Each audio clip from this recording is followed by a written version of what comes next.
ராம் நாராயண் ராம். மூலாதாரத்தில் உள்ள விதை 56 அணுபரமாணுக்களின் இணைப்பால் தானாகவே ஸ்புரணம் ஏற்படுகிறது. மூலாதாரத்தில் இருக்கும் அந்த விதையால் தான் சர்வதரிசி மற்றும் பிற சக்திகள் தெரிகின்றன. எனவே அவை எப்படி தெளிவாகி வெளிப்படலாம் என்பதை நாம் சிந்திக்க வேண்டும். ஆன்மீக பார்வையை கேட்பதற்காக நிலத்தை தயாரிக்க வேண்டும்.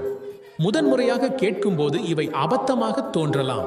கோசு கோவைக்காய் சாப்பிட தயாராக இருப்பதற்கு முன் தாபா பற்றிய கதையை கேட்க வேண்டும். தாபா வயலில் அதை நட்டபோது முதலில் அது கேவலமாக தோன்றும். ஆனால் அதே இடத்தில் பெரிய பெரிய கோவைகள் வளரும். புதிதாக பிறந்த ஒரு குழந்தை இரத்தத்தில் ஒட்டியிருக்கும் போது உடனே அன்புடன் தூக்கி கொண்டு முத்தமிட முடியாது. இதேபோல் ஆன்மீகத்தில் மனிதர்களை கஷ்டப்படுத்தக்கூடிய பல விசித்திரமான விஷயங்கள் உள்ளன.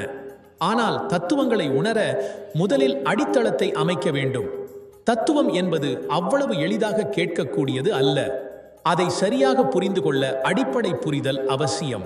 நீங்கள் அனைவரும் ஒரு கூடை கடுகு விதைகளைப் போல எண்ணற்ற அணுபரமாணுக்களை எடுத்துக்கொண்டு அமர்ந்திருக்கிறீர்கள்.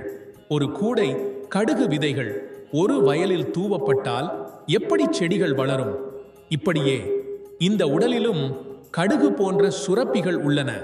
ஆனால் நாம் அதை பயனாக பயன்படுத்தவில்லை.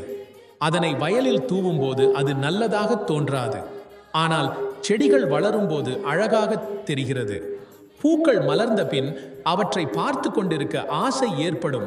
அதை அரைத்து சாப்பிடவும் முடியும். இரண்டும் வேறுபட்டவை. நாம் அவற்றை அரைத்து சாப்பிட்டு கொண்டிருக்கிறோம். ஆனால் சரியான முறையில் அதை பயன்படுத்தவில்லை. நாம் அவற்றை எவ்வாறு வளர்க்கலாம், எந்த விதிமுறைகளை பின்பற்ற வேண்டும் என்பதை கண்டறிய வேண்டும்.